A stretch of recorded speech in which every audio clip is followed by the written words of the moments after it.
Yo, what's up Gamer Gators? WQ here. And guess what guys? I just won the lottery. $750 million Powerball. I know, it's a big deal. I'm not having any of the money though. I donated all the money to Logan Paul. People always say lottery winners don't do anything good with their money.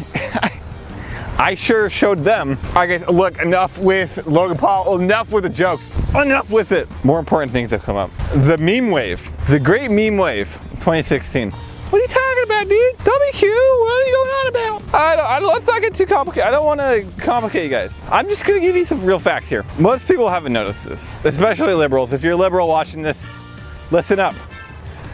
Pour your Kool-Aid out the window. Stop drinking your Kool-Aid. Turn your CNN off. Turn off Jake Tapper. You know, turn it off. Turn off the television, okay? If you're a liberal, pay attention, listen up. So Hurricane Harvey happened this weekend. Hurricane Harvey, biggest hurricane ever. Whole history of humanity. It's never been a bigger hurricane. And this is not going to incur a meme wave. The meme wave happens whenever there is trauma. There needs to be mass trauma to the proles, the proletariat class. And this is often the liberals, by the liberals. Why do you think you've seen so many memes on Twitter lately?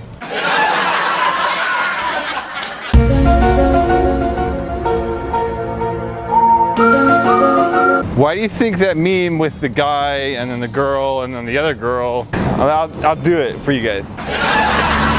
Why do you think that's happening at all? Well, it's not random. That's not a random thing that just why is this stock footage? Haha, it's so funny. It's a part of the meme wave. That's all it is. Because there was trauma, online trauma before that. Remember the Charlottesville attack? It was so long ago, 3 weeks ago or something. It's perceived trauma, right?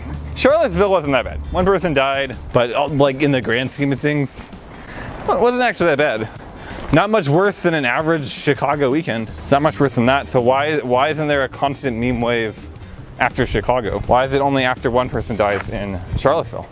Right? It's the perception. It's the perception. So there's perceived trauma by the American people, primarily the American left, and then everybody in the middle as well, because most of the people in the middle don't know what's going on and they don't really care. And so they kind of get dragged into it too. The media, Facebook is very good at this, Twitter. Why do you think Pokemon Go got so big? Why do you think Pokemon Go got so big? It was a quality game, good advertising, good marketing, good gameplay. Nope. You really think Pokemon Go got so big because of the quality of the gameplay? Nope, not at all. Go back to every weekend before Pokemon Go came out. And what happened? You saw major attacks, terrorist attacks, every weekend leading up to Pokemon Go.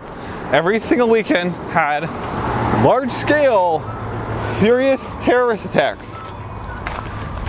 Horrible, horrible stuff. I think that the Nice attacks were one of them, right? That was one of the worst. And people lose their mind. They don't know what to do. They start freaking out. Media loves it. CNN, they love it. No, they love it. They eat it up. They're like, great, another terrorist attack. Cool, we can profit off this. That's the mainstream media is doing. The regular people don't like it. From liberals who are constantly lied to by their leaders, they secretly don't like it, but the media is telling them to like it, telling them to consume it, and they don't want to, and they don't know what to do. And they're being lied to so much they panic, they start to freak out. So what do they do? What do they do? They start memeing. After it kind of settles, memes become really funny, and they just kind of forget. They just forget their problems. They just blow it over, whatever, you know. It all becomes funny, and you see what's happening right now with them. See what's happening right now with this meme. There's like 3 dudes, or two girls and a guy. Some stock photo. Really funny, right? Real humor, guys. Real funny. Now, of course it's not fucking funny, guys. Of course it's not fucking funny. It's a stupid ass image, but it's a response to terrorism. It's a response to the perceived trauma. And this is why Hurricane Harvey, there's not going to be no meme wave after it. Because Hurricane Harvey is actually uniting America, if anything. And so even though it's far worse than any of the terrorism that we've seen in terms of body count, in terms of damage done, Hurricane Harvey is far worse than any of it. There's no question about how much worse Harvey is. Thing is though, it's not terrorism. There's no terrorism, so no one's panicked. This is natural. This is a natural disaster. This is Mother Nature. See, this is an expected thing. So the people, oh well, we can come together and we can overcome this. We can come together, we can overcome this. And you see that in the pictures, you see that on Twitter, you see everybody doing it. Honestly, I kind of like it. I think it's great. I think this is the first good thing that's happened to America. Oh, I don't know, in 5 years. What the hell? How can a disaster as bad as this be the first good thing? What the hell is going on with these people? I don't know where the hell I am. I walked up here. I must have walked 2 miles uphill or something. You like see the background. If you can see the view. I don't know where I am. I've never been up here before. Kind of in the middle of nowhere.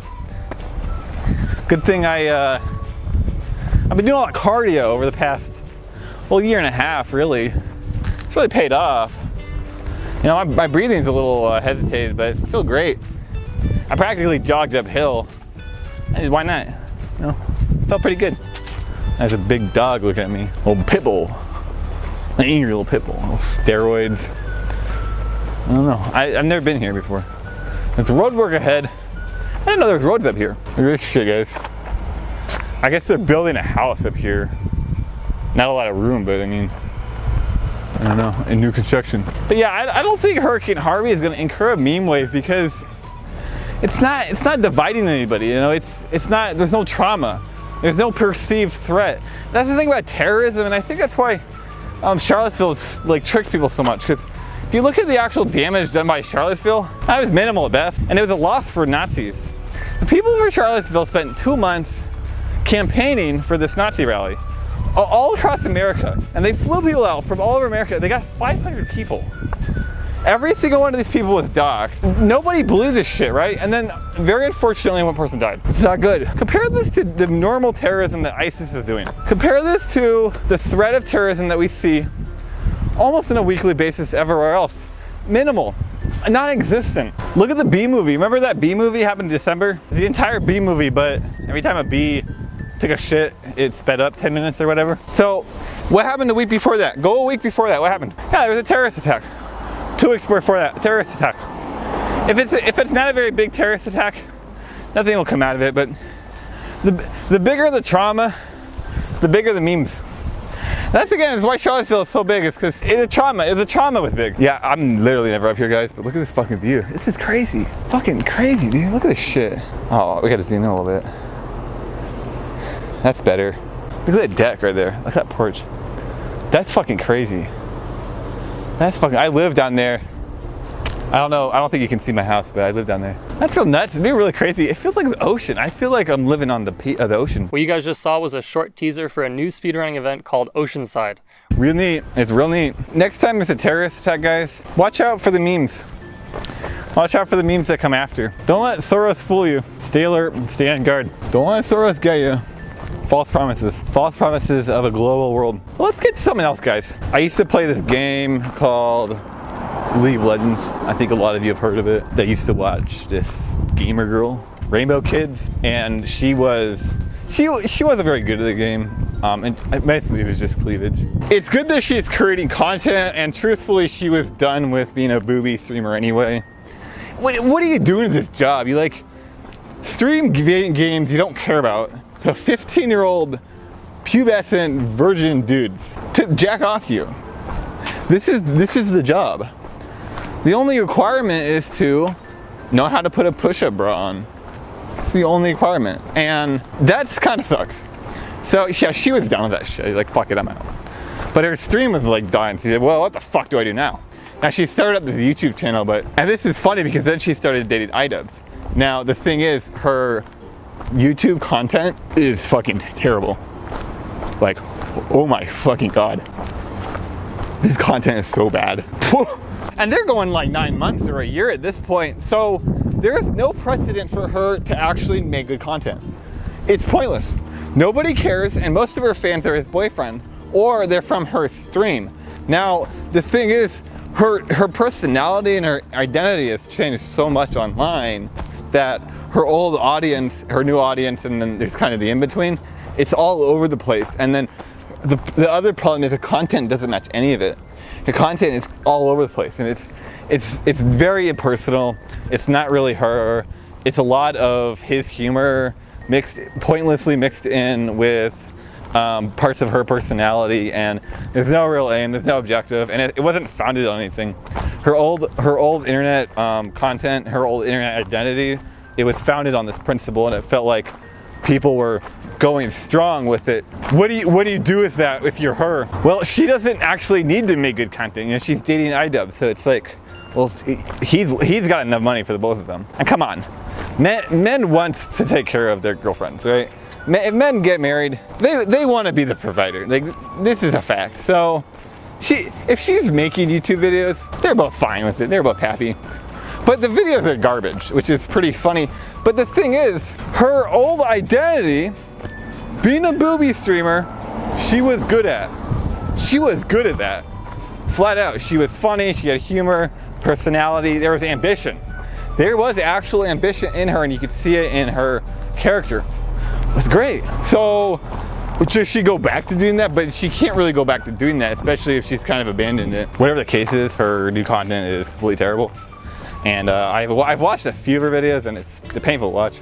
With a lot of YouTubers, it's probably not that bad, but it's completely aimless, and it's all over the place.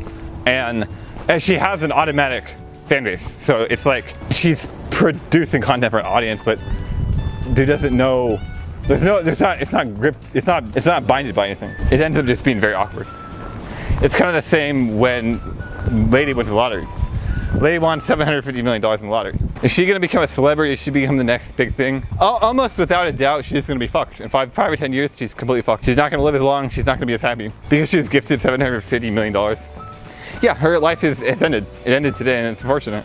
But it's the type of thing where if you're given something and you can't withhold it, but you'll maintain it, it doesn't work, you know?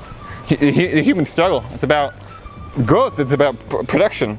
It's about understanding. It's about being able to recreate success. And you win the lottery, nah, you got nothing. You got nothing. Sad. Walking up these hills reminds me of playing Pokemon, because there's like a lot of back end alleys, and like there's one main route and then there's a lot of offshoot routes, and so you're walking down a route and you see a house in the back and you're like, well, how do I get to that trainer? How do I get over there and have his Poke secrets? But there's like secret hidden routes and stuff. It's pretty sick. It's pretty fucking sick. Whenever I walk around here, well, I used to get depressed a little bit, but lately I just get more ambitious. I get more adrenaline driven, more determined. I got big goals, guys, and I want to do a lot of big stuff. And you know, these houses, they're great. There's a lot of nice houses, a lot of nice area. It's very small compared to what I want to do and what I will do. Anyway, guys, slap a like on this video, slap a comment, slap a subscribe with notifications on, and I'll see you guys tomorrow. What you guys just saw was a short teaser for a new speedrunning event called Oceanside. Look at this shit, guys. Look at that. You think I'm going near that? Hell no, I'm not going near that shit. Straight out of Chris Crocker's The Birds. There's no way in hell going around that shit. I learned about vultures in my birds class. These things will rip your eyeballs out. Replace it with maggots. They don't give a shit about life. It's complete savages.